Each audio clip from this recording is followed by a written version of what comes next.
puede suceder que a veces cuando uno hace un párrafo o un texto se le pasa algunas cosas.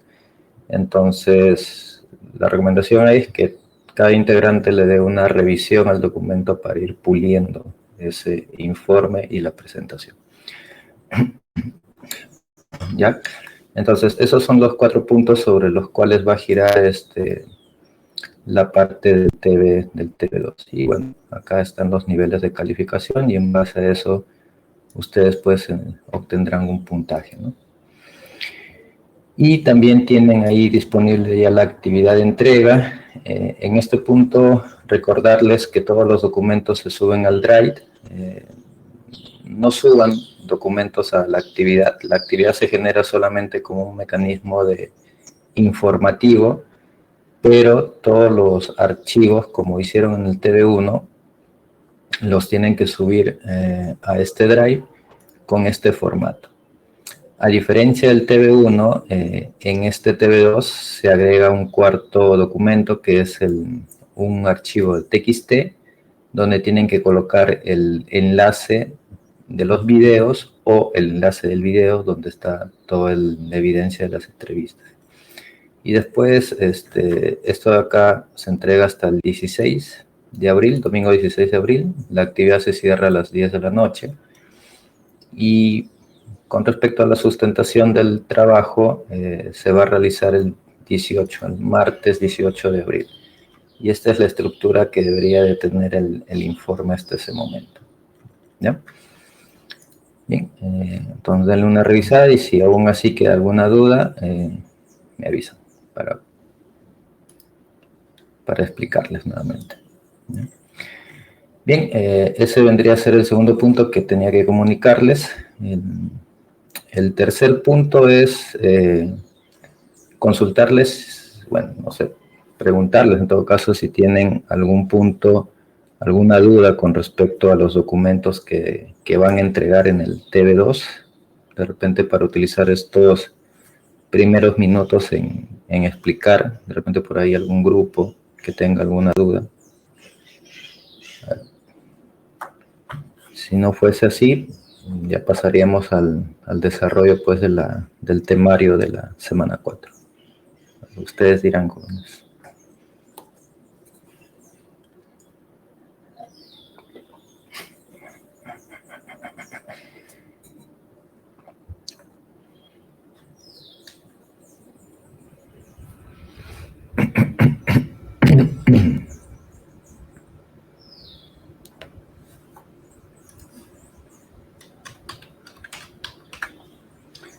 Ok, me parece que no hay por el momento ninguna pregunta. Bien, entonces vamos a comenzar el contenido de la semana 4. Okay. Entonces, según el sílabo y lo que está publicado en el aula virtual, para esta semana 4 nos toca revisar los conceptos de wireframes, los diagramas de flujo y las guías de estilo. Si bien es cierto, son 4 temas que tenemos que revisar, pero como estamos un poquito adelantados en el temario, de esos 4 temas, esta semana voy a focalizarme en 2 de ellos. El primero es hablar sobre los wireframes, que son bocetos o primeros diseños de un prototipado. Y el segundo que voy a hablar es acerca de los flow diagrams o user flow diagrams, también se les suele llamar.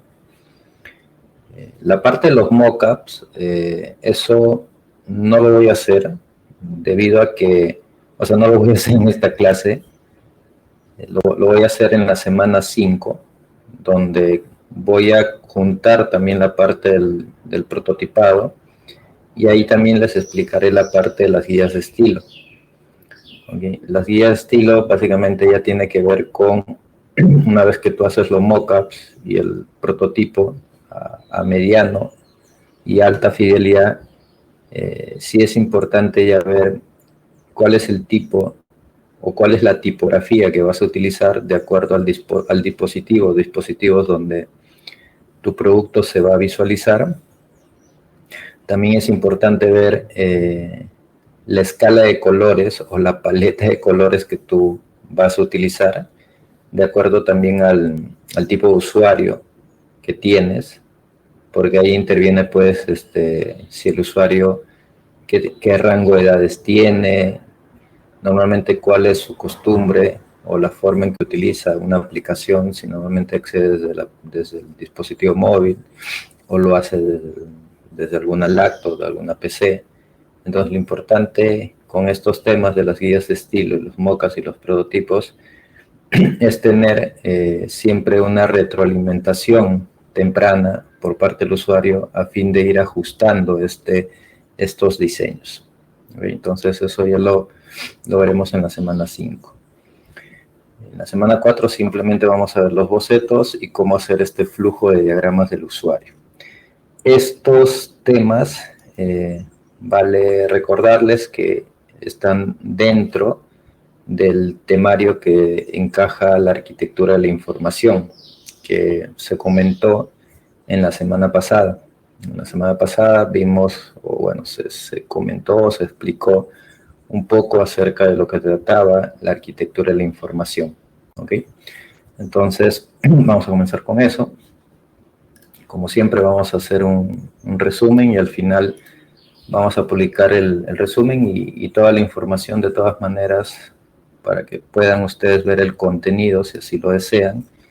Igual en la carpeta de semana 4 van a encontrar el PDF y van a encontrar dos enlaces. Uno de ellos es un video y el otro es, me parece, si no me equivoco, una guía donde les explican a más detalles de qué trata un user flow, ¿no? Y cuál es la importancia de los wireframes. Por eso lo pueden revisar posteriormente, si gustan. Entonces, el tema de la arquitectura de información, que es digamos que es el pilar en torno al cual giran pues todos estos elementos que les acabo de mencionar, ¿ya? Entonces, vamos a ponerlo acá. Como eje central, la arquitectura de la información.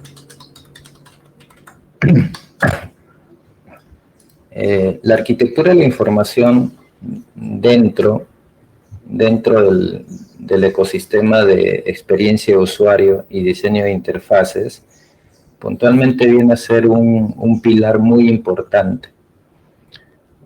Algunos hasta le suelen llamar una disciplina porque la arquitectura de la información es tan amplio que a veces se suele desglosar como un tópico y hasta hay cursos solamente que se centran en arquitectura de la información.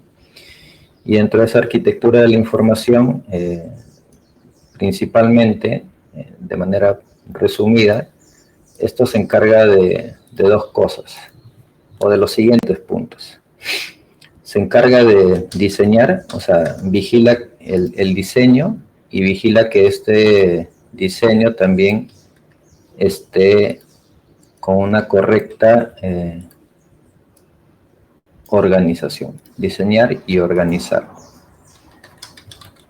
O sea, se puede decir que la arquitectura de la información es una disciplina o es un tópico que se encarga de velar sobre el diseño y sobre todo sobre la organización, ¿no? ¿Organización de qué cosa? Del contenido. Del contenido que tú vas a presentar, ya sea en un producto, indistintamente si este producto es un producto móvil, es un producto web o es un producto de repente para escritorio. Y de hecho, ese contenido tendría que ajustarse dependiendo del tipo de software que tú vayas a elaborar. Si es un software de entretenimiento, si es un software transaccional, o si es, por ejemplo, una interfaz gráfica para comunicación por voz, indistintamente cuál sea el mecanismo o la interfaz, ¿no? Siempre vela el diseño y la forma en que tú organizas este contenido, ¿ok? Y esto se busca con el siguiente objetivo. O sea, ¿por qué nos deberíamos de preocupar por el diseño, la forma de organizar el contenido? Esto porque siempre es importante que el usuario, al momento que ingresa a nuestro producto, ingresa a nuestra aplicación, es importante que el usuario se pueda ubicar rápidamente, ¿no? Se puede ubicar de forma rápida dentro de ese grupo de texto que él puede encontrar. Entonces, para eso se hace ciertos mecanismos, como es la categorización. O sea, se comienza a categorizar la información de tal manera que el usuario pueda identificar una categoría y en base a esa categoría poder desplegar de repente cierto contenido. También dentro de esto, una técnica que se utiliza mucho es la navegación. Normalmente la navegación se les conoce como migajas de pan, es como decir, cuando tú navegas por ciertas opciones, vas dejando como rastros, de tal manera que si quieres regresar, te indique dos cositas, dónde te ubicas y cómo llegas al paso anterior. Ese es uno de los objetivos de una buena navegación, que te diga dónde estás y cómo puedes regresar al paso anterior, ¿no? Entonces, para eso, aparte de categorizar la información, tienes que mostrarle, ¿no?, rastros de por dónde el usuario está comenzando a navegar, ¿no? Y lo otro, también es importante tener búsquedas o a veces también filtros, ¿no? Sobre esto básicamente para agilizar alguna búsqueda, algún recurso. O sea, siempre cuando tú vas a mostrar una información, normalmente lo que muestras son listados. Entonces, una forma de cómo acotar esa información o reducir esa información es a través de búsquedas y que esas búsquedas tengan listados. Y el cuarto punto, la presentación de la información.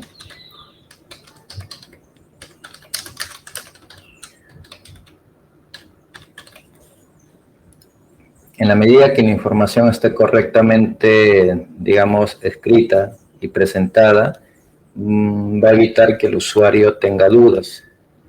Y minimizarle las dudas al usuario, eso se representa en tiempo de decisión, ¿no?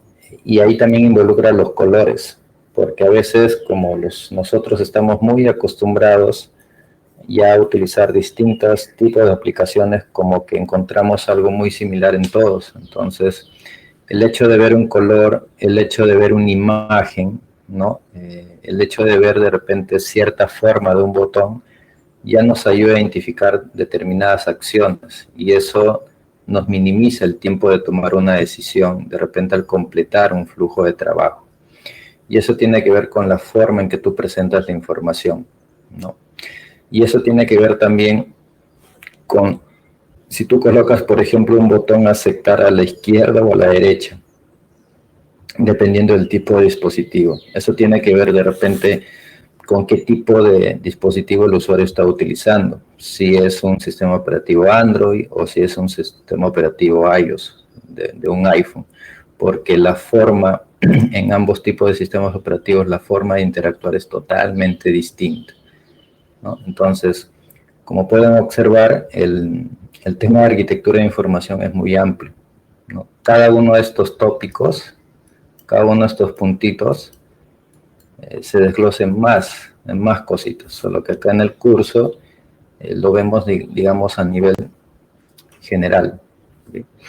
Entonces, finalmente, el objetivo de la arquitectura de la información es crear una estructura de información intuitiva y fácil de usar para los usuarios, ¿no? Entonces, dos palabritas claves.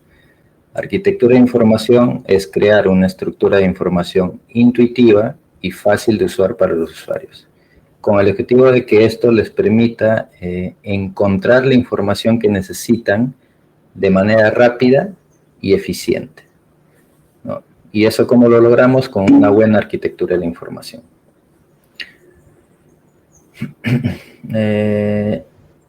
Claro, no tanto por el tema de las cookies, porque el tema de las cookies pasa por un tema ya de guardar cierta información, o sea, del lado del cliente. Por ejemplo, puedes guardar una fecha de acceso, puedes guardar alguna configuración general, como por ejemplo el token con el cual estás accediendo a alguna página.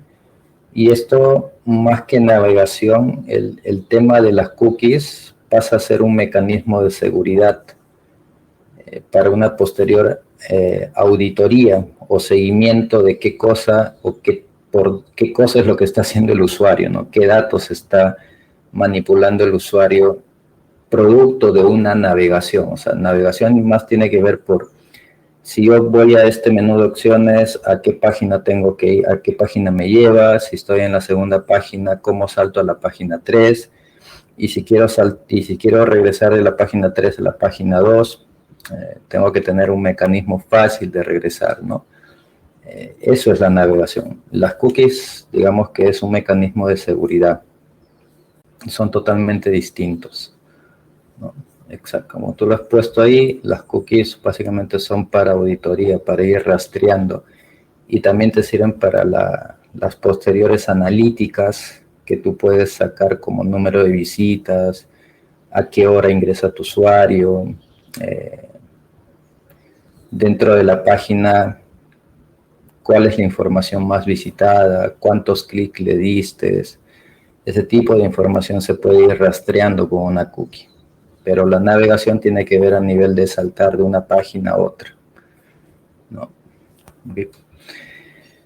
Entonces, en resumen, la arquitectura de información se enfoca en la organización y presentación de la información para mejorar la experiencia del usuario y la eficiencia del uso de los recursos que tú puedas presentar en una interfaz gráfica de usuario.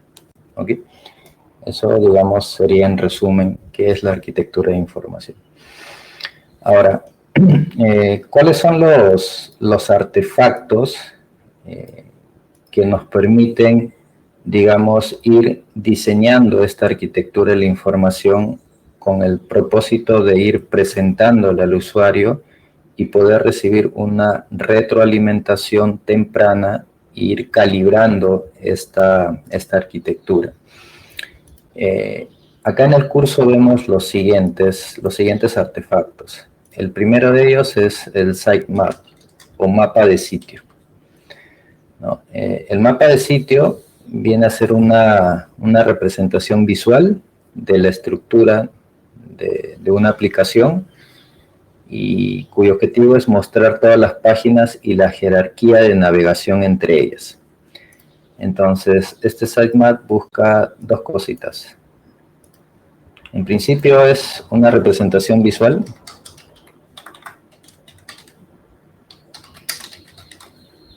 de la estructura de una aplicación. Puede ser de una aplicación o una página, ¿ya? O una página web. Puede ser la arquitectura de una aplicación o de una página, entendiéndose que la aplicación puede ser una aplicación móvil o una aplicación web. ¿Okay? Y esta representación lo que hace es mostrar la jerarquía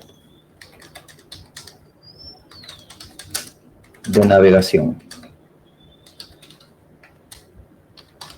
entre esas páginas.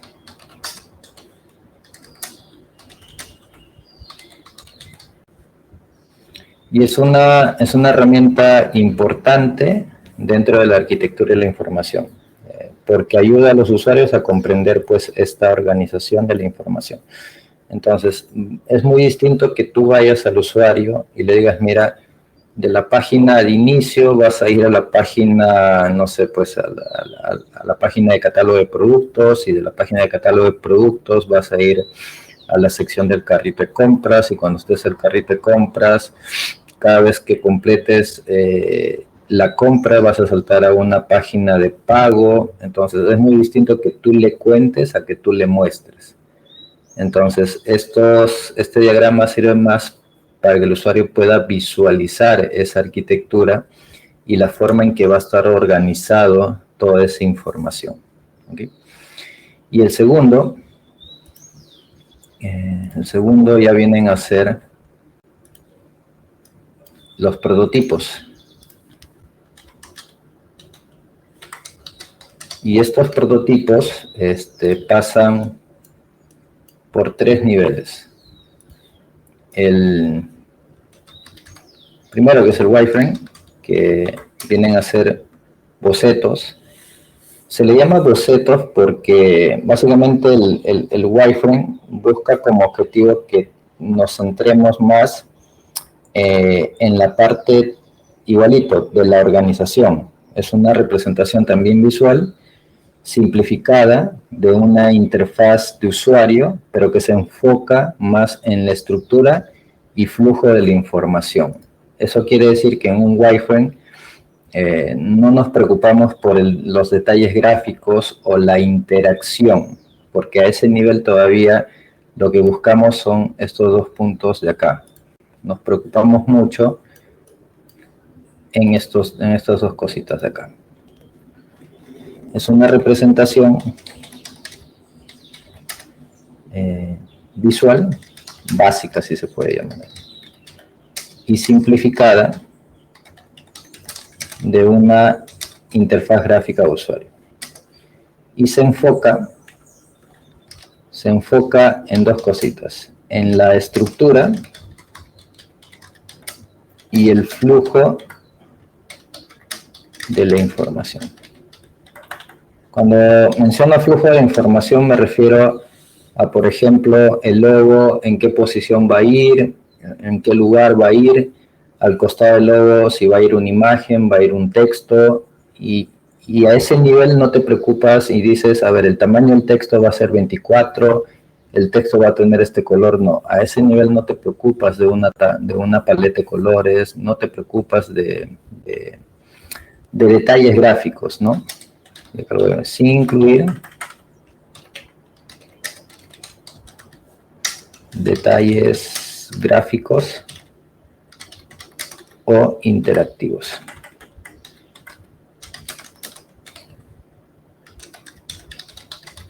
¿Okay? Por eso es que se le llama bocetos. Es un boceto. Es en blanco y negro nada más, o escala de grises. El segundo es el mockup. El mockup es un nivel intermedio, ¿ya? Es un nivel intermedio, y es lo que tú colocas con el mockup ya es algo muy cercano a lo que va a ser el producto final. También es una representación, pero esta representación ya no es una representación visual básica, sino que es una representación visual, digamos, intermedia, que ya te va mostrando detalles como la disposición de los elementos en la pantalla, pero sin interacción, y ya te preocupas de algunos detalles gráficos, como la tipografía, el color, eso de ahí. Pero es estático. El mockup sigue siendo estático, o sea, no tiene interacción.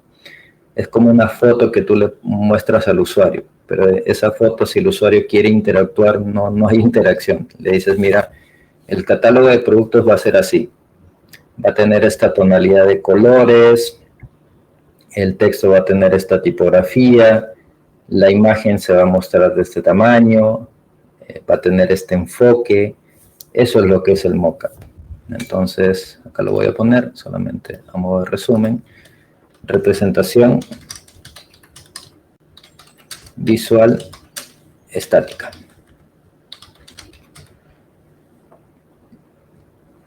A diferencia de un wireframe, incluye elementos visuales más detallados, como colores, fuentes, ya se comienzan a incluir imágenes y otros elementos gráficos que necesites, pues, ¿no? Y se parece mucho al diseño final que vas a obtener, ¿ya? Y la última escala es el prototipo. El prototipo, o se le suele también llamar de escala alta, prototipado de alta fidelidad. Este de acá ya es una representación visual también del diseño, pero a diferencia de los dos anteriores, más a diferencia del mockup, este de acá ya tiene interacción. O sea, el propósito del prototipo es que cuando lo muestras al usuario, el usuario puede interactuar. Esto significa que si el usuario selecciona alguna sección de ese prototipo, pueda navegar hasta la siguiente página. O si, por ejemplo, selecciona un botón, ese botón pueda simular, como producto de la interacción, que está agregando un elemento, por ejemplo, al carrito de compras, o que está guardando información. O pueda, por ejemplo, si el usuario se olvidó de colocar algún contenido en un formulario que era un texto que era obligatorio, que es el prototipo simule un mensaje indicándole pues, hey, te has olvidado de este campo y por lo tanto no se puede completar tu proceso de registro. Esa es la gran diferencia entre un prototipo con un mockup. Lo común que tienen estos dos es que ambos son representaciones visuales que te muestran detalles como colores, fuentes, imágenes y otros elementos gráficos, pero el prototipo tiene interacción, el mockup no. Y el wireframe no tiene nada, pues simplemente es una escala de grises nada más. Okay, por eso nosotros tenemos que ir pasando por todos estos niveles, nuevamente con el objetivo de en cada nivel recibir alguna retroalimentación o comentario al final que nos sirva para ir agregándole valor a estos diseños. De tal manera que cuando ya llegues al prototipo final, llegues con un producto ideal. Y cuando llegas ya al prototipo final y este de acá es aprobado, ya eso ya se le pasa al equipo de desarrollo. Y el equipo de desarrollo lo que hace ya es utilizar HTML, CSS, JavaScript, ya, o algún framework, ¿no? Y ponerlo ya en real, ¿ok? Entonces, el prototipo, vamos a ponerlo acá, también digamos que es una representación funcional, más que visual, porque los dos anteriores son estáticos. Esto ya es una representación funcional de un diseño que puede ser interactiva y permitir a los usuarios realizar acciones en el producto, ¿no? De hecho, esa funcionalidad tiene que ver pues con las historias de usuario, ¿no? Tiene que ver con eso de ahí. ¿Ok? Y esos son los prototipos. Y el tercer artefacto, vamos a hacer la línea separadora por acá. El tercer artefacto es, como acá en el prototipo, tú vas a mostrar interacción, es muy importante que nosotros, como equipo que está diseñando la experiencia del usuario, es muy importante que tengamos claro cuál es ese flujo de interacción del usuario.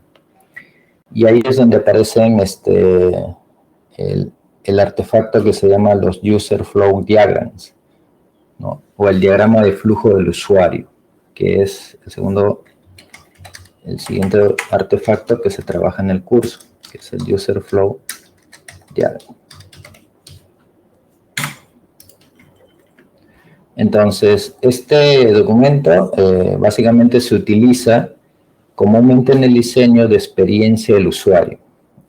y lo que busca es, o por qué se utiliza, principalmente se utiliza para poder comprender cómo los usuarios interactúan con un sistema o con un producto o con una aplicación y cómo se puede mejorar esa experiencia.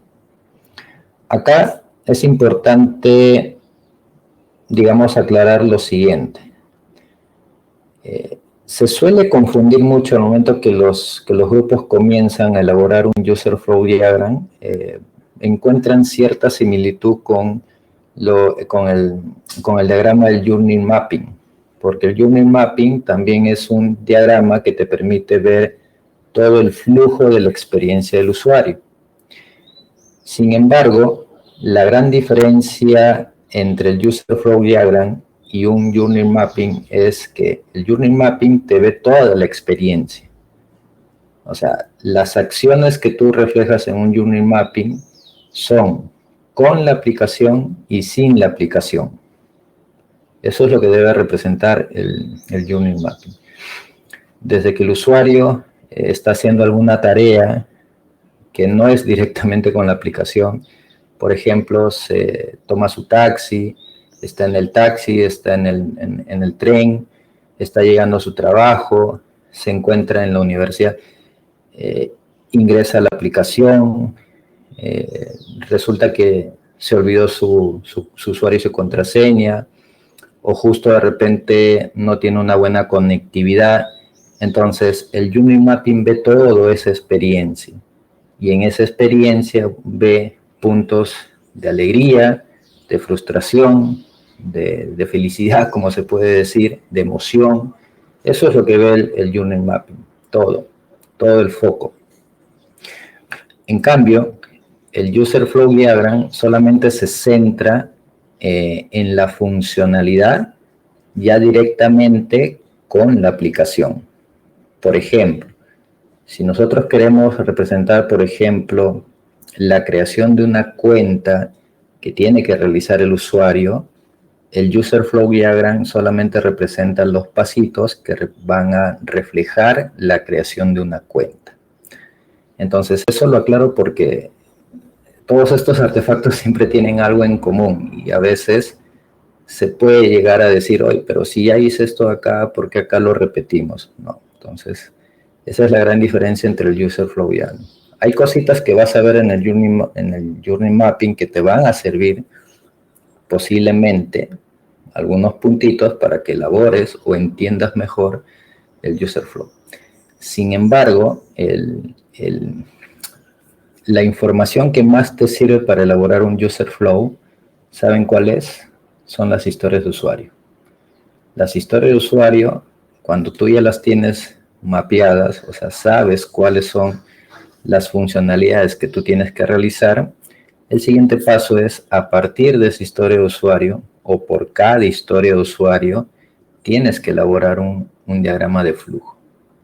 Y ese diagrama de flujo tiene que ver todos los escenarios, el camino feliz, el happy path, como se le suele llamar, o los caminos alternativos que van a permitir al usuario completar una tarea de forma exitosa, o qué caminos alternativos él podría seguir en el caso no pueda completar esa tarea. O también te permite ver qué pasa si el usuario en determinado paso tiene que tomar una decisión. Entonces todo eso se refleja en un diagrama de flujo. Y no confundan el diagrama de flujo con un diagrama de pseudocódigo. A veces nos dejamos llevar y eso lo confundimos con un diagrama como si fuera un algoritmo. Se parece también, podemos mirarlo desde ese punto de vista también, es muy parecido. Entonces, esto resumiéndolo sería así. A ver, esto de acá se utiliza comúnmente en el diseño de experiencia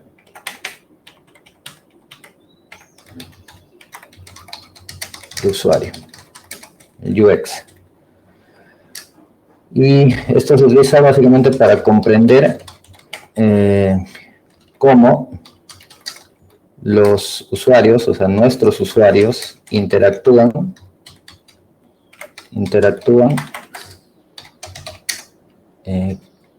con una aplicación.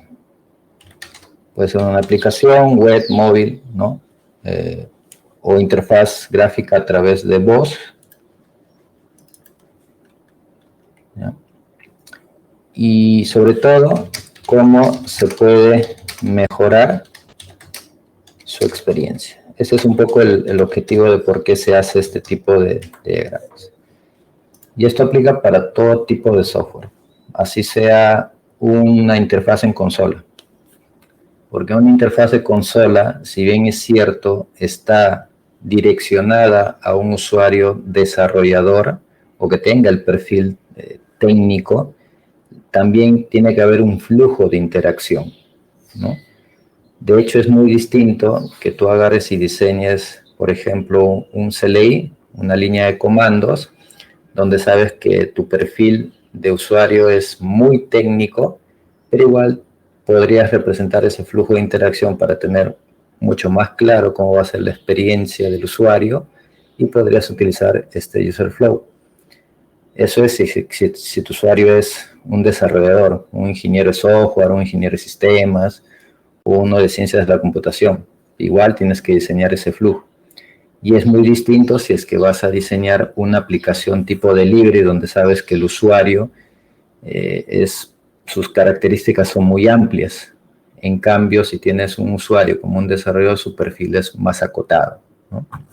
Más técnico. ¿Ok? Entonces, esos son los artefactos que nosotros vamos a revisar en esta horita, y cualquier consulta me van comentando por el chat o si no levantan la mano para participar. ¿Ok? Bien, comenzamos entonces. A ver, vamos a separar esto. Esto lo vamos a traer por acá mejor. Esto lo ponemos por acá. Ya está.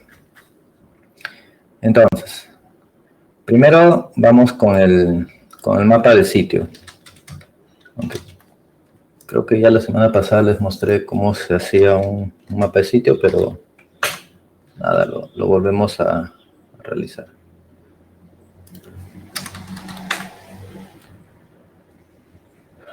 No sé si por acá hay una plantilla, sí. Creo que la semana pasada utilicé esta plantilla. Entonces, pueden utilizar esta plantilla de acá. Okay. Ahí les dejo el enlace. Y un mapa de sitio ya no, para no estar repitiendo lo mismo, porque esto creo que sí lo mostré la semana pasada. Se parece mucho a esto de acá. Voy a copiar la imagen, me la voy a piratear de esta página. Y se parece mucho a esto. ¿Ok? Este mapa de sitio, como pueden observar, lo que muestra es la representación jerárquica, ¿no? De cómo van a estar conformados cada una de las opciones. De hecho, siempre tiene que haber un home o una página de inicio, y a partir de esa página de inicio tú podrías comenzar a separar o representar los siguientes niveles. Por ejemplo, en este caso, después del home tienes un acerca de, tienes una sección de servicios, y a partir de la sección de servicios se desprenden páginas que te muestran servicio 1, servicio 2, servicio N. Después tienes una sección de testimonios, tienes una sección de noticias o blogs, y bueno, dentro de blogs tienes una representación de que vas a tener un listado de blogs, tienes una sección de contacto y tienes una sección de legal.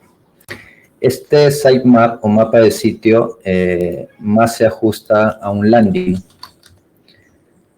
Que a propósito de eso, antes que me olvide, recuerden que ustedes, no sé si lo llegué a mencionar, pero igual lo comento.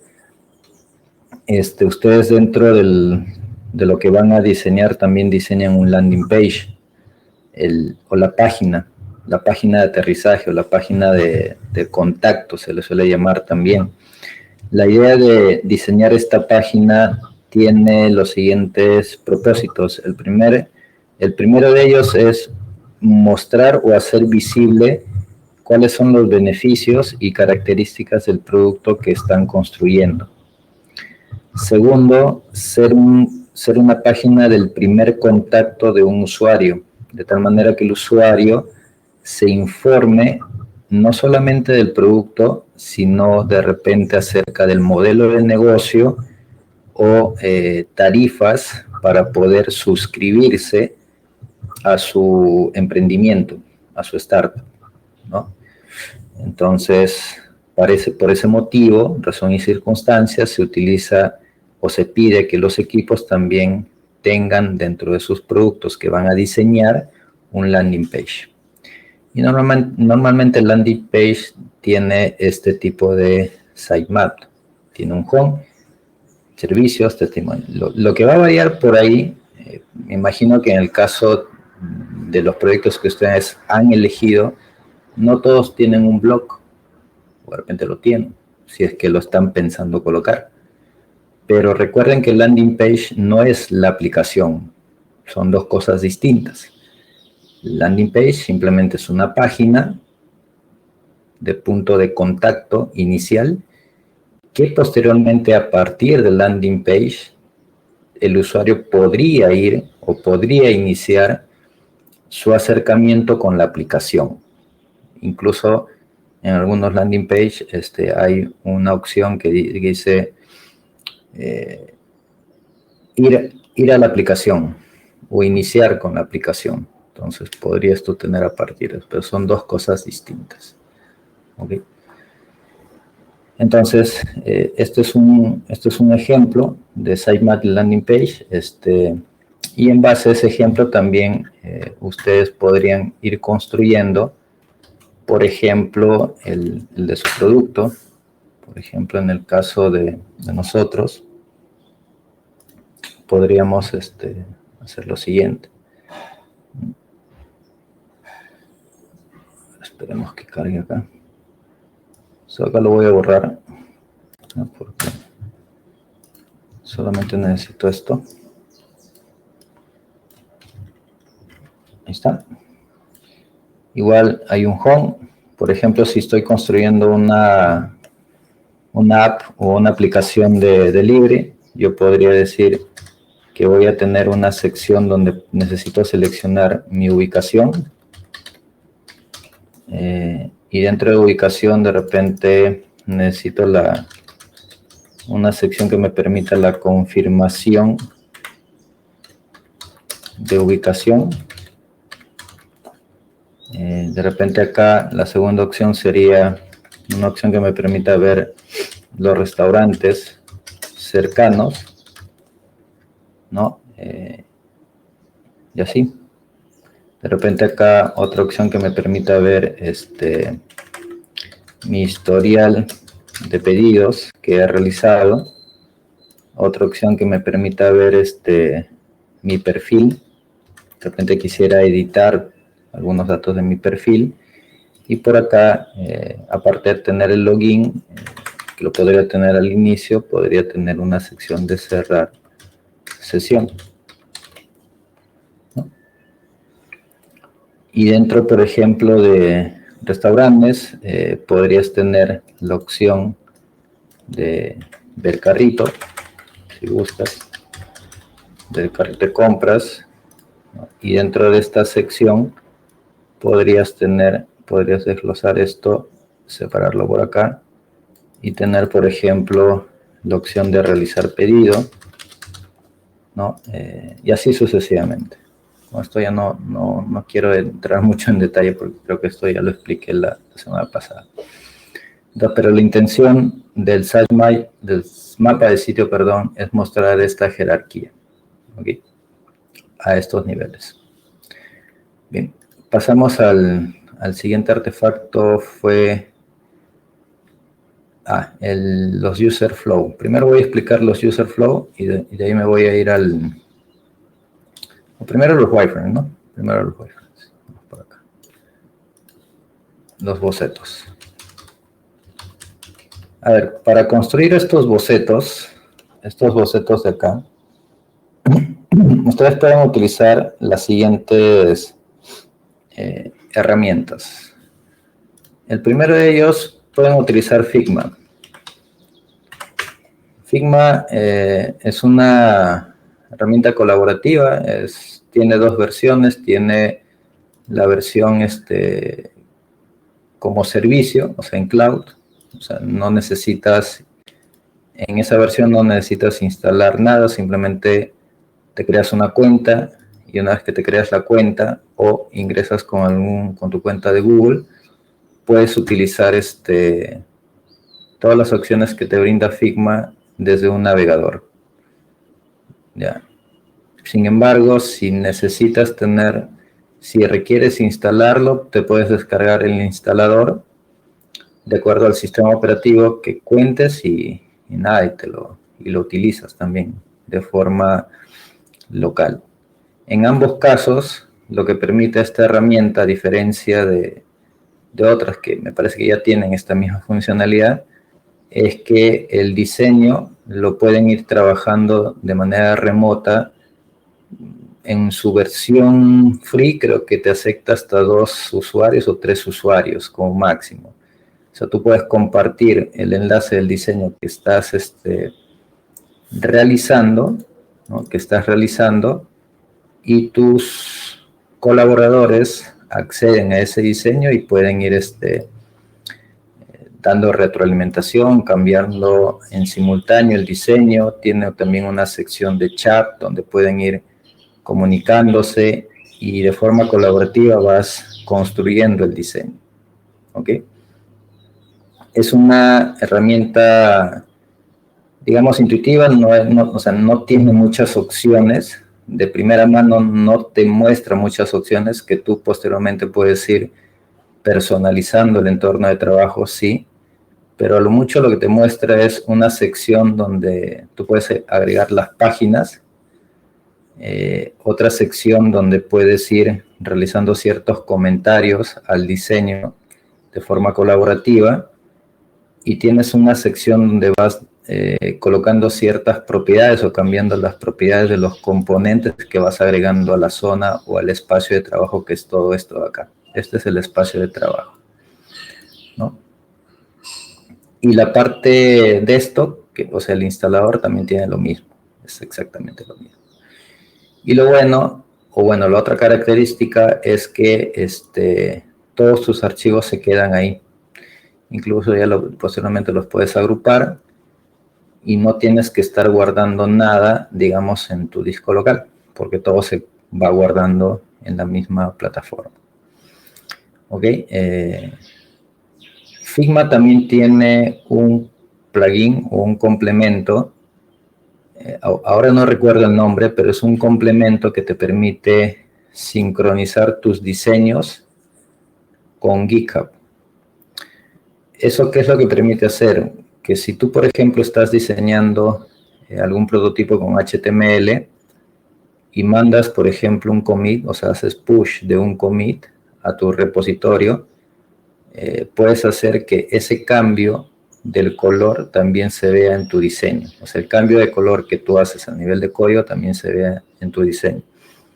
Y viceversa. Si tú haces un cambio de repente en la paleta de colores de un conjunto de componentes de tu diseño y quieres que eso también se vea reflejado en tu CSS, lo puedes sincronizar. ¿Okay? Pero eso es un complemento.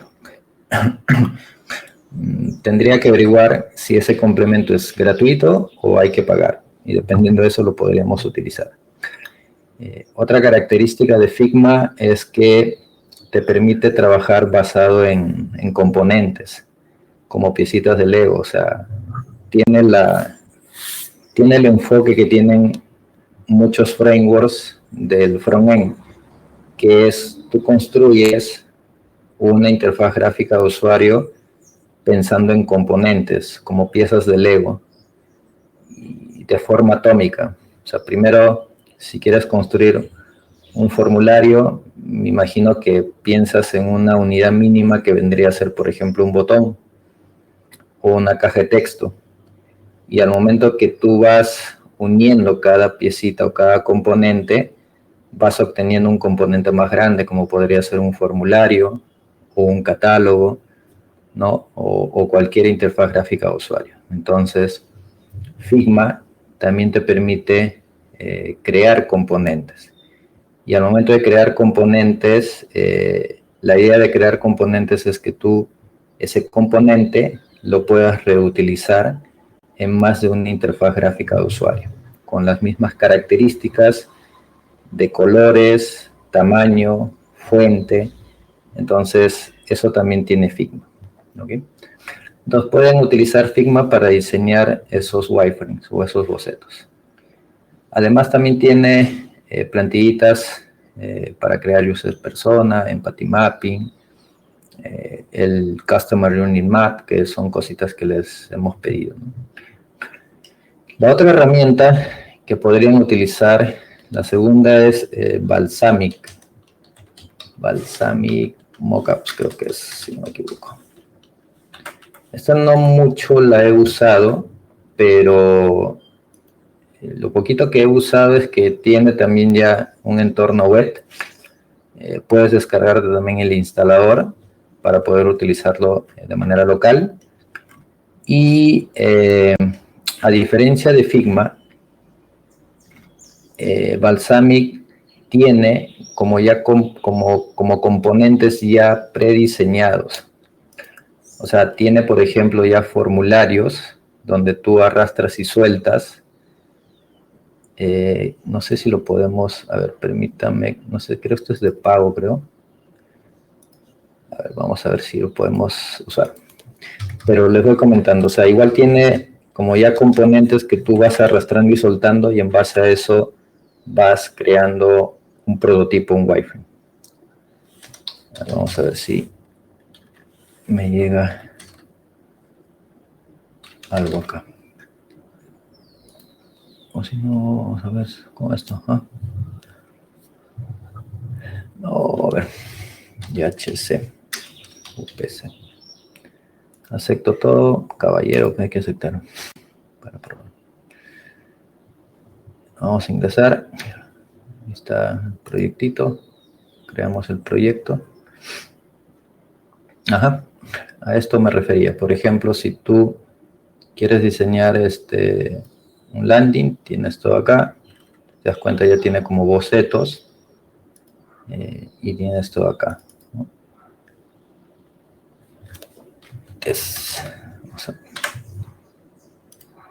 Y en base a esto ya podrías ir arrastrando, soltando, moviendo piecitas y vas elaborando tu wireframe.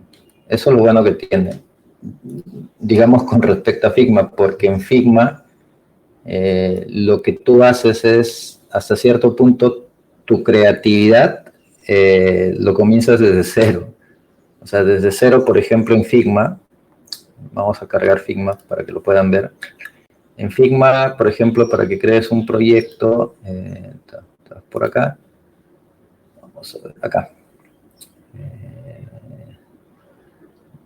Vamos a crear un nuevo team.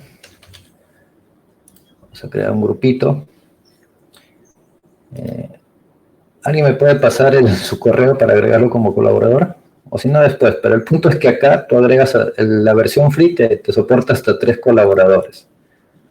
¿Ya? O puedes agregar uno más, pero no recuerdo si es que te soporta hasta 5. Pero ya es cuestión que lo prueben. Yo voy a iniciar con la versión free. Y una vez que tú comienzas en tu nuevo equipo, vas a tener el team. Y acá, de hecho, la parte de proyectos te va a quedar en blanco. Y acá en la parte superior tienes para crear un nuevo proyecto. Acá me pide crear. No, es que yo ya tengo. A ver, yo ya tengo un proyecto por acá. Acá, lo voy a hacer acá mejor. Uy, ya no me permite ya. Creo que ya excedí el. A ver. Vamos a ver cómo hacemos acá, señores. Me parece que ya excedí mi. A ver, tin. No, acá. Acá lo vamos a hacer. Nuevo diseño. Y esta es la parte de Figma. Figma, cuando tú generas un nuevo diseño, te muestra este espacio de trabajo. Esto es en Figma y esto es en Balsami. Por ejemplo, en Balsami, cuando creas un proyecto, ya te da como herramientas prediseñadas. Te dice, mira, si quieres utilizar un formulario tipo mobile o desktop, utiliza esto. Y en la parte de arriba tienen más componentes. Algo así como, no sé si ustedes han usado Bootstrap o estos frameworks de CSS, donde arrastras y sueltas componentes. Ya Balsami es muy parecido a esto. En cambio, en Figma te da todo en blanco. Pero si tú quieres crear un componente, tú lo tienes que hacer desde cero. Tú creas el componente a tu manera, con tu propio diseño, y en base a eso ya guardas ese componente en una biblioteca. Por ejemplo, si yo quiero comenzar a diseñar en Figma, Figma por defecto te trae una página. La versión free te soporta hasta 2 paginitas. Si quieres una tercera, ya ahí tienes que comenzar a pagar. Pero para el curso creo que basta y sobra 2. No necesitamos más de 2. Y acá en la parte superior tienes una parte donde... A ver, vamos a ver, página 2. Vamos a ver el diseñito por acá. ¿Dónde estaba esto? A ver, permítanme ubicarme un ratito, ¿ya? Voy a colocarle un nombre.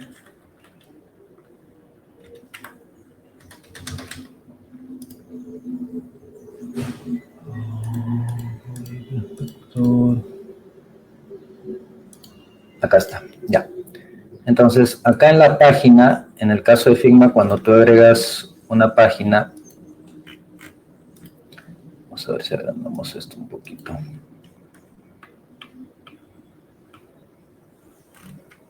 No sé si ahí se ve. Ahí más o menos. Ya. Entonces, Figma, cuando la primera vez que lo creas, te da un espacio y simplemente está conformado por una página. Y si ya quieres comenzar a diseñar en Figma, Figma dentro de las páginas se dividen en frames. Entonces, lo primero que haces es colocar un frame. Agregas un frame y al momento de que tú eliges un frame, lo primero que te va a decir es, hey, ¿qué tipo de frame de acuerdo al dispositivo donde vas a diseñar quieres utilizar? Tienes para teléfonos, tienes frames para tablets, para desktop, modo presentación, para reloj tipo watch, tienes para un paper, tienes para social media, y bueno, tienes también algunos plugins que son parte de la comunidad, ¿no?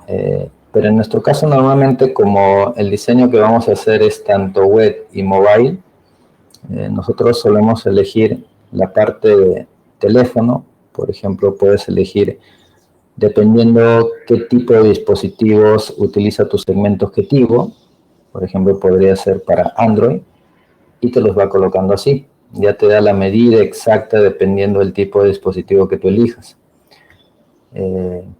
Puedes elegir esto, posteriormente de ahí puedes ir cambiando el diseño o puedes agregar más frames, por ejemplo otro, y le puedes decir que esto de acá después va a ser un wireframe. Dentro de desktop hay una sección para que representes un wireframe. Como puedes observar, cada uno de estos elementos ya tiene una medida correspondiente, ¿no? En el caso de teléfono también tienes para un iPhone, por ejemplo, podría ser este, y tiene también sus correspondientes medidas, ¿ok? Lo ideal, cada vez que tú agregas un frame, es que le coloques un nombre, dependiendo de qué cosa o qué es lo que va a representar ese diseño. Por ejemplo, si tú quieres representar acá el crear cuenta, a este frame de acá le puedes crear cuenta. Si te quieres organizarlo, esto simplemente es mover estas piezas y en base a eso vas organizando los elementos de esta manera, ¿no? Y una vez que tienes el frame, lo siguiente ya, los elementos que tú utilizas para diseñar el boceto los tienes arriba. En la parte superior tienes figuras geométricas como un rectángulo, línea, una flecha, un elipse, un polígono, iconitos como la estrellita, o también podrías adjuntar imágenes que tú hayas descargado o videos que hayas descargado. Pero esto de Figma simplemente utiliza figuras geométricas simples. Si quieres representar, por ejemplo, una barrita de menú, en un wireframe bastaría que lo coloques así. Si tú dices que, por ejemplo, yo necesito representar un wireframe que represente la parte de cómo crear una cuenta, para mí, por ejemplo, en este caso, acá va a ir un logo, acá va a ir un texto, por ejemplo, inicio de sesión, ¿no? Luego irá una caja de texto que va a ser representado por un rectángulo. Acá irá un texto que significará, por ejemplo, el usuario, ¿no? Va a estar distribuido de esta manera. Posiblemente acá arriba, antes del inicio de sesión, vaya una imagen, y la imagen a nivel de wireframe no es necesario o no amerita que tú le coloques la imagen, porque recuerda que el wireframe simplemente es una escala de grises cuyo objetivo es mirar la estructura y cómo vas a organizar la información y cómo lo vas a mostrar. Luego tienes esto, copias, pegas, duplicas. Tienes, por ejemplo, acá la contraseña y vas construyendo. Y acá abajo podrías indicar que tienes un botón y el botón va a ser de esta manera y nada más. Y de esa manera vas construyendo el wireframe. De hecho, acá, como pueden observar, se ve muy simple. Entonces, por eso yo suelo recomendar, más que utilizar Figma para los wireframes, utilizar Balsamiq. Porque en Balsamiq tú puedes decir, a ver, yo necesito representar el inicio de sesión con mobile. Entonces, yo ya tengo un boceto que me tiene todo esto de acá, y ya tengo componentes para representar acá las cajas de texto y un botón y una barrita acá de navegación. Entonces, esto, comparado con esto, tiene mejor visibilidad. Figma tiene una capa gratuita, y con la capa gratuita basta y sobra para lo que vamos a hacer en el curso. Lo que no recuerdo es hasta cuántos usuarios pueden colaborar en la capa gratuita de Figma. Y Balsamiq también tiene una capa trial, pero no sé cuánto tiempo te da creo que te da una semana, bueno, 7 días, pero habría que probar, ¿no? Pero ambos tienen una capa gratuita. Ok, si es 30 días, entonces ya basta y sobra, pues, ¿no? Adobe XD sí lo recomiendo, Andy, pero no a nivel de wireframe. Te lo recomendaría más a nivel de diseño de prototipos, ¿no? De prototipos de un mockups o los prototipos de alta fidelidad. Ahí le podrías sacar más provecho que quizás utilizarlo para un wireframe. ¿Ya? Ya, entonces, estas son las herramientas. Sí va a ser importante que lo exploren como parte también de su aprendizaje. Considero que el aprendizaje mínimo necesario para entender estas herramientas son tan intuitivas que no necesitas mucho una guía. Te ubicas fácilmente. Y ya luego nosotros veremos cómo crear componentes y esas cositas, pero eso ya lo vamos a ver en la siguiente semana. Pero ahorita me interesa uno que utilicen, ya sea Figma, Balsamiq, u otra es Marvel. Marvel no la he usado mucho, pero sé que más se puede utilizar para prototipos, no tanto para wireframe, pero también es una herramienta que te permite hacer prototipos de alta fidelidad, tanto mocas y prototipos con interacción. Y lo común que tienen estas herramientas es que ya tienen bocetos, te permiten modificar propiedades, colocarle una paleta de colores y hacer el flujo de interacción, que es lo que se busca como objetivo de estos prototipos. ¿Ok? Entonces revísenlo por favor y explórenlo. Como estos de los wireframes todavía se entrega para el trabajo parcial, tienen ahí un tiempo importante como para aprender o explorar alguna de estas herramientas. ¿Ok? Y lo segundo sería, una vez que haces el wireframe, solamente aclarar lo siguiente. Los wireframes se hacen por historia de usuario. Entonces, de hecho, ustedes van a tener más de 10 historias de usuario. Lo importante sería priorizar cuáles son las historias de usuario de mayor impacto o sea, las historias de usuario que sí o sí tienen que estar diseñadas para ir recibiendo retroalimentación. Por ejemplo, un crear cuenta. En el caso de un delivery, el crear cuenta va, sí o sí. Tiene que ver los wireframes que muestran al usuario cómo sería ese boceto para crear una cuenta. El otro sería, por ejemplo, ver catálogo de productos. El otro sería cómo los bocetos para generar el pedido, ¿no? Generar un pedido. O ver el historial de los pedidos. Entonces, a eso me refiero con priorizar. O sea, tengo que ir mostrando los bocetos en base a las historias de usuario relevantes. Y en base a esas historias de usuario relevantes, también tienes que ir construyendo los user flow diagram, que es lo que voy a mostrar a continuación. Para ver esta parte, regresamos acá a la pizarra. Entonces acá pueden utilizar Figma, Balsamiq, creo que se escribe así, mockup.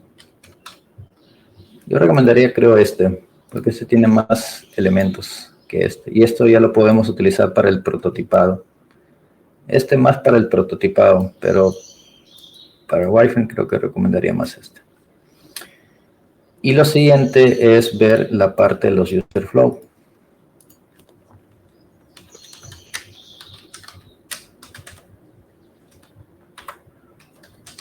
A ver, en los user flow, me parece que también hay plantillas.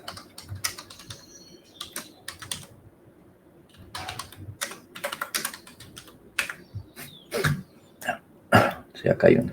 En Miro. Ya está acá. Entonces vamos a ponerlo acá. Listo. Por ejemplo, vamos a utilizar esa plantilla. Okay.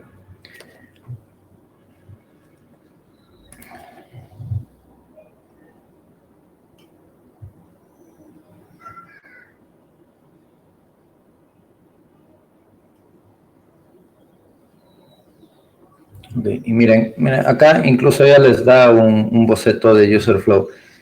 Es importante que cuando ustedes diseñen un diagrama de flujo por cada historia de usuario, es importante que se puedan, cada vez que ustedes vayan a diseñar, ese diseño responda a las siguientes preguntas, por ponerlo así.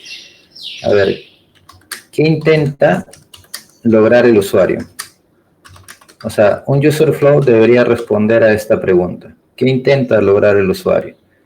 Lo siguiente sería, ¿qué es importante para el usuario y qué le dará confianza? ¿Qué le dará confianza para continuar el proceso? Hay otra pregunta que también debería ser respondida con el user flow. ¿Qué información adicional necesitará el usuario para completar la tarea? Y sobre todo, ¿cuáles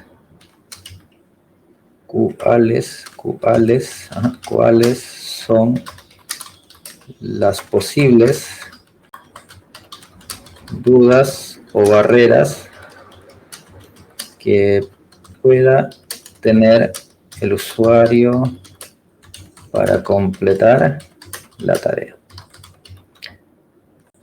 Bueno, si lo queremos poner de forma general, los 3 artefactos que les estoy explicando, a su modo, deberían de responder estas preguntas. Por ejemplo, para el caso de un delivery, ¿qué intenta lograr el usuario? Digamos que el usuario intenta generar un pedido de comida y recibirlo en una ubicación en un tiempo determinado. O sea, si yo utilizo una aplicación es para hacer un pedido, poder recibirlo en el punto donde lo estoy solicitando o cualquier otro punto en un tiempo prudente, ¿no? Eso es lo que yo espero lograr. Entonces yo tendría que diseñar un wireframe adecuado donde le diga, mira, para que tú puedas generar el pedido vas a tener estos bocetos, vas a seguir este flujo, ¿no? Y con este flujo, con esta cantidad de pasos, vas a completar esa tarea, ¿no? Respondiendo a la pregunta, ¿qué es importante para el usuario y qué le dará confianza para continuar el proceso? Normalmente a un usuario, o para nosotros que somos también usuarios, considero que tener claridad, por ejemplo, en los precios. Si estamos hablando de un delivery. O sea, porque yo a veces tomo decisiones basadas en precios. Internamente hago comparaciones. O a veces también tomo decisiones basadas en las características del plato. O la otra es si me gusta o no, ¿no? Pero, o sea, ya basado en recomendaciones también, porque a veces por amigos o compañeros me recomiendan y termino tomando una determinada decisión. Pero siempre es importante que el usuario tenga esa información al alcance de la mano, como por ejemplo precio de los productos, los tiempos de entrega. Es muy importante para saber en cuánto tiempo llegará mi producto, y así como conocer los detalles del pedido antes de la confirmación. O sea, yo no puedo confirmar algo del cual yo no tengo poco o nada de información. O sea, me tiene que, durante todo el proceso de generar el pedido, tengo que tener claro cuánto es el precio, si los productos que estoy pidiendo son los correctos, claridad mucho al momento de ingresar alguna tarjeta, porque es tema de seguridad. Entonces eso lo tengo que tener claro, y eso va a generar a que la aplicación me genere confianza, de tal manera que yo pueda continuar con el proceso y completarlo. Respondiendo a la pregunta de qué información adicional necesitará el usuario para completar la tarea, se puede decir nuevamente disponibilidad de precios, tiempo de entrega, información sobre los detalles del pedido, dirección de entrega y la hora estimada de llegada. Considero que eso es lo mínimo necesario. ¿Y cuáles son las posibles dudas o barreras que pueda tener el usuario para completar la tarea? Algunas posibles dudas que se podría tener es lo contrario a lo anterior, falta de claridad, o sea, no tener claridad en los precios. O sea, que en el catálogo aparezca un precio y cuando ya voy a completar el proceso me aparezca otro, mayor, que no tenga claridad del tiempo de entrega mediante un visualizador de mapa, ¿no? O que me vaya notificando cuando el producto ya llegó, confianza en los mecanismos de pagos o métodos de pago. Eso de repente sería una barrera o me generaría muchas dudas para poder completar la tarea de forma correcta. Entonces, la idea de estos artefactos es obtener una retroalimentación que te permita responder estas 4 preguntitas. Entonces, ahí lo pongo. Esto no lo encuentran en la diapositiva, pero considero que desde el punto de vista, o sea, ya poniéndose en los zapatos del usuario, sí consideraría que deberíamos de tratar, o lograr más que tratar, lograr que estos artefactos respondan claramente a estas preguntas de parte del usuario. Y ya poniendo un ejemplo de user flow, en el caso del en el caso, por ejemplo, primero tú tienes que comenzar colocando cuál es la tarea que vas a representar. Por ejemplo, la tarea tiene que ver con el... Uy, acá está muy chico la letra. Vamos a agrandarlo. La tarea tiene que ver con el user story, con la historia de usuario. Entonces tú dices, mira, vas a tener una historia de usuario que podría ser, por ejemplo, como usuario, quiero crear una cuenta en la plataforma de delivery para poder realizar pedidos. Ya, esa es la funcionalidad. Lo siguiente es que yo tendría que tener claro cuáles son los pasos que el usuario tiene que realizar. Entonces, uno de los primeros pasos podría ser, vamos a retirar estos iconitos por acá, y todo comienza, por ejemplo, cuando el usuario, uy, esta flechita está, cuando el usuario, por ejemplo, ingresa a la aplicación de delivery. Entonces, a ver, vamos a agrandar la letrota acá. Tic, tic, tic, ahí está. Entonces esto lo vamos a mover por acá. Ahí está, más o menos. Entonces, una vez que tú pones esto, el screen tiene que ser el wireframe. Por eso anteriormente, antes de diseñar el user flow, tendrías que ya tener listo tu wireframe. Entonces, una vez que tienes listo ese wireframe que has diseñado, ya sea con Balsamiq o Figma, vienes acá, y ¡pum!, colocas el screen correspondiente a ese wireframe. Entonces, una vez que tienes esto, el siguiente paso sería, o sea, ya estoy en el home, que vendría a ser de la aplicación de delivery, y lo que puedo hacer es preguntarme, ¿no? Vamos a mover estas cosas por acá. Y acá podría ser un punto de decisión. El punto de decisión vendría a ser, hey, ¿tienes una cuenta? Y si no tienes una cuenta, lo siguiente que tendrías que hacer es, bueno, tienes que crearte una cuenta, ¿no? Vamos a ver si esto lo ponemos en back. Ahí está. Tienes cuenta, tienes usuario, tienes cuenta. Ya ni siquiera tienes que poner la pregunta, ¿no? Y en base a eso, tú tendrías que ver la flechota por acá, concatenas esto, pones bonito por acá con mucha paciencia, y en base a eso dices si tengo una cuenta o no tengo una cuenta. Si tienes una cuenta, tendrías que saltar a la siguiente vista. Y la siguiente vista posiblemente sería que ya ingresaste a la aplicación con tu usuario, ¿no? Si ya tienes una cuenta, supongamos que ya tienes acá una cuenta, vendría a ser la respuesta de sí, ya cuento con una cuenta, o si la respuesta es no, pasas a otro formulario donde dices, pling, acá no. De hecho, ustedes sí les pediría que lo hagan más bonito porque acá estoy tratando de darlo todo con mi esfuerzo. Y ping, no. Entonces acá sería no. Si es no por acá, vamos a ponerlo acá, no. Entonces, significará que el siguiente paso que tú tienes que realizar, ¿cuál sería? El siguiente pasito que tienes que realizar acá es formulario de registro. Vendría a ser el formulario de registro.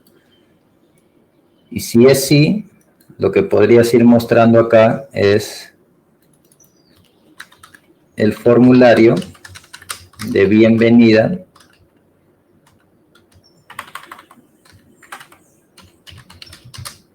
a la aplicación de Libre. Pero esto va de acorde a la tarea que tú vas a realizar, ¿sí? Como la tarea es crearte una cuenta, seguimos en el formulario. Entonces, una vez que ya estés en el formulario, significará que el usuario lo que tiene que hacer es completar los datos que te pide el formulario. Interiormente ya el usuario va a seleccionar, por acá hay un botón, acá hay un botonzazo, que vamos a tomarlo de acá, vamos a copiar, vamos a pegar acá, así bonito, por acá, esto lo vamos a poner por acá, set to back, ahí está. Entonces acá dirías seleccionar botón de registro, ahí está. Y lo tenemos que poner de esa manera porque recuerden que el wireframe no tiene acción, pero sí el user flow lo que busca es representar esos pasitos. Entonces dices, el usuario va a ingresar los datos y una vez que ingresa los datos, en algún momento él tiene que seleccionar el botón de registro. Una vez que selecciona el botón de registro, puede suceder dos cosas. Que por ahí, de repente, o quizás él ingresó un correo que ya exista, entonces eso va a llevar como consecuencia de que el proceso no se complete. Entonces acá suceden dos cositas. La primera sería que cuando él selecciona algo, viene por acá, y utilizas estos iconitos. Ese iconito significará que, por ejemplo, el formulario ha comenzado a validar los datos y te dice, mira, hey, error, podríamos ponerle, error, corrija su información. Y si quieres le puedes poner más detalles, ¿no? Correo ya utilizado. Esto lo pones en negrita. Vamos a cambiar acá el colorcito. Este es el color de fondo, color negrita, este acá. Esto lo vamos a retirar porque nos está molestando. Entonces, esto de acá es en el caso de que después de seleccionar se verifique y posiblemente producto de esa verificación tú ingresaste algún dato como el correo, que ya un correo duplicado o te falta por ahí completar alguna caja de texto, qué sé yo. Y si no fuese así, el otro proceso sería que hayas completado de forma exitosa, ¿no? Todo el flujo. Significará esto, viene por acá, y acá dirás éxito, cuenta generada. Entonces ya cuando estás con la cuenta generada, normalmente lo que suele suceder en algunos casos es que cuando te creas una cuenta, ya no te pide crear o iniciar sesión, sino que ahí nada más terminas dando acceso al formulario. O lo otro sería que hagas un paso previo y si ya generaste su cuenta, que te lleve de repente a la página de inicio donde te pida ingresar tu usuario. Pero recuerden que el objetivo es crear una cuenta, o sea, esto debería terminar acá. Sigue los caminos, el primer camino es preguntarse si no tiene cuenta, sigue por acá y termina acá. Y el segundo camino es si ya tiene una cuenta, bueno, terminar acá, pues, ¿no? De frente.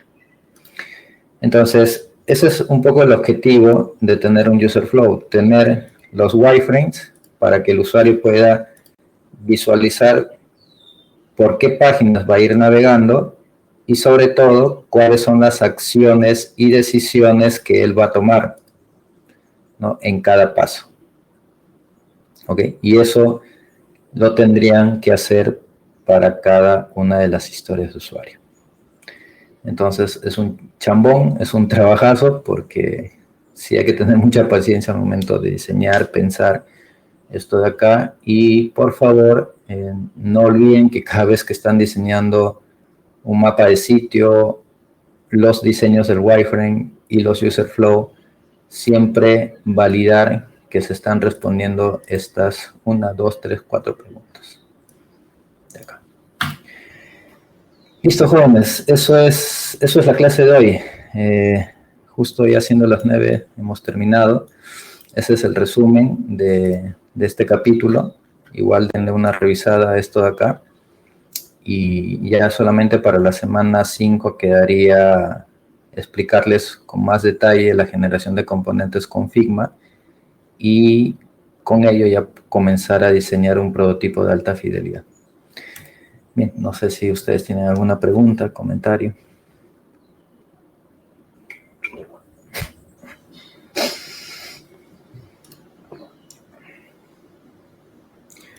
¿Están ahí? O ya se fueron.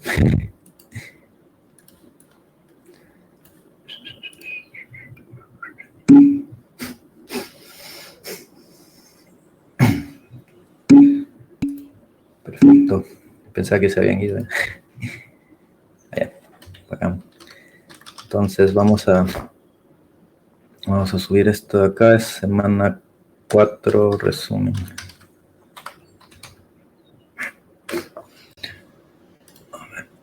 Bien, jóvenes, perfecto, genial. Igual, de todas maneras, si en el transcurso de la construcción de estos artefactos surge alguna duda, lo pueden canalizar mediante Nicole, que es nuestra delegada de la sección, para que me haga llegar las consultas, o ustedes directamente a mi correo también me pueden escribir, como para no saturarla mucho a ella. O si no, en la próxima sesión también pueden plantear sus consultas. El prototipado es 1 por cada versión del producto. Sí, los prototipos normalmente suelen cambiar, pero justamente lo que se busca es que esos cambios no sean tan radicales. Por ese motivo es que hay una etapa que justamente está en el proyecto, que una vez que termina uno de construir un wireframe y los prototipos de alta fidelidad, la siguiente etapa es buscar la validación del usuario, donde tú llevas esos prototipos, llevas primero el boceto y le dices, mira, esta es la imagen estática, así va a estar organizada la información. Y en base a eso, recopilar información y ir cambiando. Y esa misma dinámica se hace con los prototipos. Cuando tú tienes ya los prototipos que recaban todas las recomendaciones de los wireframes, nuevamente vas con el usuario, haces las entrevistas y recibes nuevamente una retroalimentación. La diferencia con los wireframes es que en los prototipos tú ya le muestras el producto final y que él interactúe. Entonces lo que el usuario va a decirte, mira, me parece que esta navegación tiene muchos pasos, por decirte, ¿no? O sea, podríamos ver la manera de cómo recortarlo, o de repente me estoy perdiendo, no sé cómo estoy en un paso 2, no sé cómo regresar al paso 1,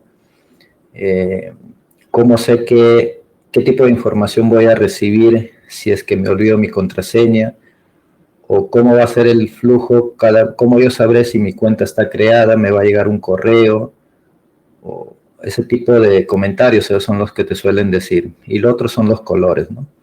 Entonces, en base a eso, en base a esas validaciones, Franco, es que tú vas modificando o mejorando tu prototipo. Y ahí sale la versión 1, versión 2, hasta una versión donde ya quede, ¿no? Ya cuando tienes esa versión, ¡plac!, comienzas ya a pasarle al equipo de desarrollo de frontend. Y ellos ya, en comunicación con el equipo de diseño, van construyendo el producto. Así funciona en líneas generales.